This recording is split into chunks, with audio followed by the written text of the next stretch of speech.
ahorita. Bueno, compañeros y compañeras maestras, hemos tenido que utilizar este medio de comunicación en virtud de que los problemas que aquejan al Magisterio Nacional ahora no son de interés de la prensa nacional. Nosotros, como bases magisteriales, hemos intentado comunicar al Magisterio salvadoreño eh, una diversidad de problemas, pero fundamentalmente el problema de las pensiones. La coyuntura que se maneja en este momento o que envuelve al magisterio salvadoreño está relacionada con las pensiones. La reforma previsional que surtió efecto el 17 de septiembre del año recién pasado conllevó a que los maestros, y no solo los maestros, sino todos los trabajadores públicos, privados y municipales, entráramos en una situación de quiebra en relación a las pensiones. A partir de esa reforma previsional, como debe ser del conocimiento de todos ustedes, el Estado sacó sus manos de esta responsabilidad social. Hoy no tiene responsabilidad el Estado y nuestras pensiones dependen de lo poco que nosotros pudimos haber ahorrado en toda nuestra vida laboral. En ese sentido, esta coyuntura está caracterizada por ese problema, fundamentalmente por el problema de pensiones, que aqueja y que tiene enfermos a miles de profesores y profesoras que ya cumplieron las edades y tiempos de servicio para pensionarse. Según el ministro de Educación, hay más de 5.700 profesores que ya cumplen con los requisitos de edad y tiempo de servicio y no se pensionan en función de esas bajas pensiones. Eso nos ha llevado a nosotros a tomar algunas medidas que logren o que vayan en función de paliar ese efecto de la baja de las pensiones. Nosotros estamos claros que la lucha fundamental debe girar alrededor de revertir esa reforma nefasta que nos condenó a pensiones de miseria y pensiones de hambre. En ese sentido, nosotros el día 22 de junio, en una marcha simbólica, muy simbólica por ser el Día del Maestro, presentamos a la Asamblea Legislativa una pieza de correspondencia para que se reforme la ley de la carrera docente y que la compensación económica por años de servicio prestados al Estado, servidos a la niñez y a la adolescencia, sean reconocidos con una compensación económica equivalente a 15 salarios. Esa pieza de correspondencia ingresó el 22 de junio del año en curso.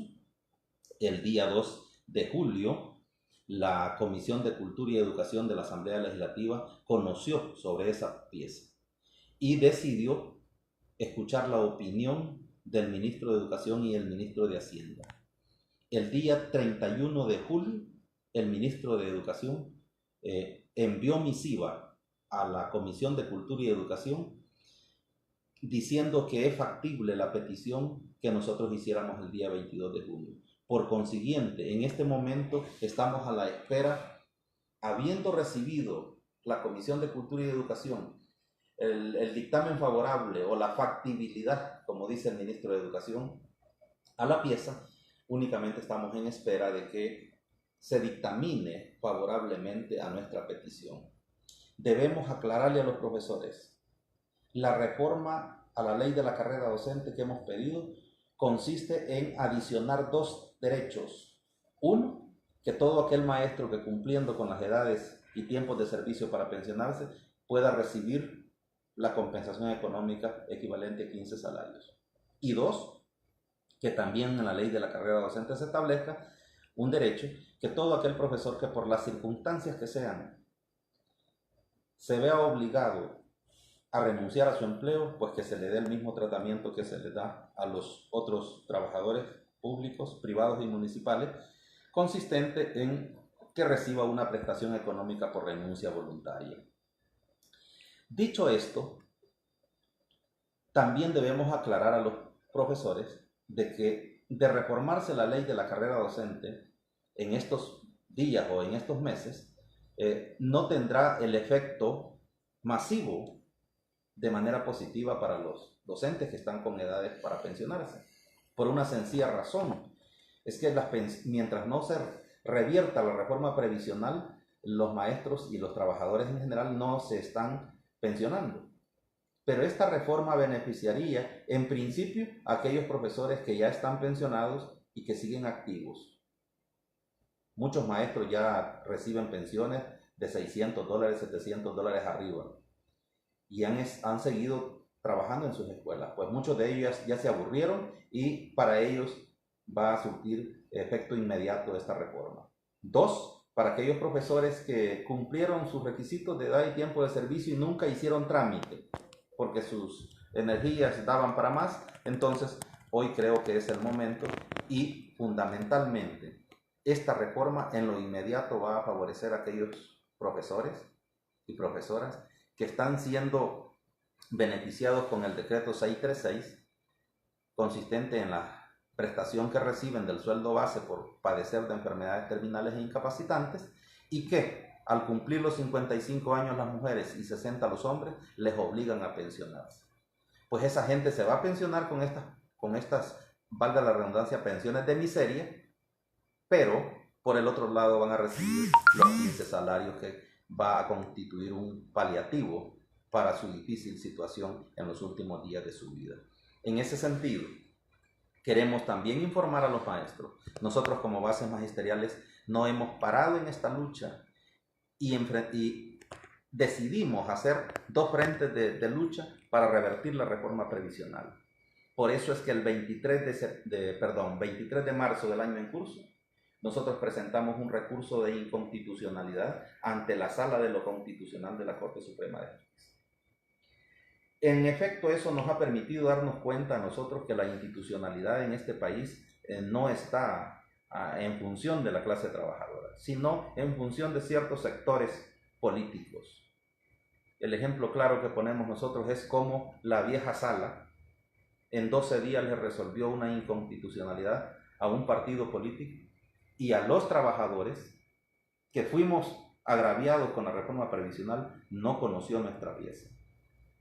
Estamos exigiéndole a los diputados que elijan la sala de lo constitucional para que conozcan nuestra petición. Esa petición, si la sala la llega a conocer y se ajusta a derecho, no va a tener otra alternativa más que dictaminar que la reforma previsional que se hizo el año recién pasado es inconstitucional, porque violenta el principio de igualdad fundamentalmente para con los trabajadores. Pero por el otro lado hemos empezado a hablar con los candidatos a la presidencia de la República. Nosotros estamos claros que este problema puede tener 2 vías de solución, la vía legal y la vía política. Hasta este momento hemos encontrado eco en algunos candidatos. Hay compromisos de algunos de ellos de hacer acciones legislativas en función de revertir ese agravio que le causaron a los profesores. Así que a los maestros y a las maestras hay que estar atentos y hay que estar muy vigilantes de la conducta de los políticos en este país, independientemente a qué corriente pertenezcan. Los maestros debemos estar claros que los políticos de derecha, de izquierda, de centro y todo lo que existe votaron para reformar la ley de pensiones. Y ellos votaron conscientemente del agravio que nos iban a causar a nosotros. No creo que hayan votado de manera inconsciente. A razón de ser sincero, solo hay un diputado que lo ha externado públicamente y yo no voy a reparar en mencionarlo. Es el diputado Sabla, que fue el único que votó en contra de ese nefasto proyecto de reformas. El resto votó, sin importarle el nivel de daño que nos causarían. Pero miren cómo actúa esa clase política. Por un lado, reforma la ley y nos condena a recibir pensiones de hambre. Y hoy no votan para elegir a la Sala de lo Constitucional. Por consiguiente, nos violan el derecho y nos quitan las instancias donde nosotros podemos tutelar los derechos. Esa conducta irresponsable de esta clase política debemos de irla observando con mucha atención. Nosotros esperamos que reaccionen más temprano que tarde y que podamos sacar un decreto transitorio, por lo menos, para volver a la metodología de cálculo de pensiones que tuvimos hasta el año pasado. Y de esa manera, quitarle esa angustia, quitarle esa pena que sufren hoy por hoy miles de trabajadores de todos los sectores y que se puedan pensionar y que puedan gozar del júbilo.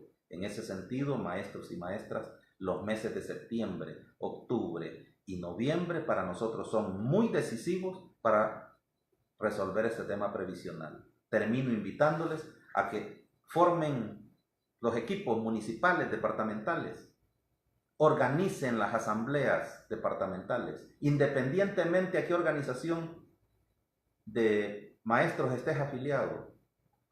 Nosotros como bases magisteriales no nos interesa mucho esto de la afiliación.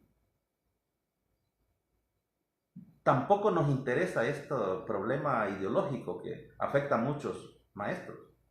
Lo que queremos es que juntemos fuerzas y resolvamos adecuadamente este problema en función de los trabajadores, porque al fin y al cabo los sindicatos, la razón de ser de los sindicatos es trabajar en función de la clase trabajadora y no con agendas políticas partidarias. Un saludo para todos y quedamos en comunicación.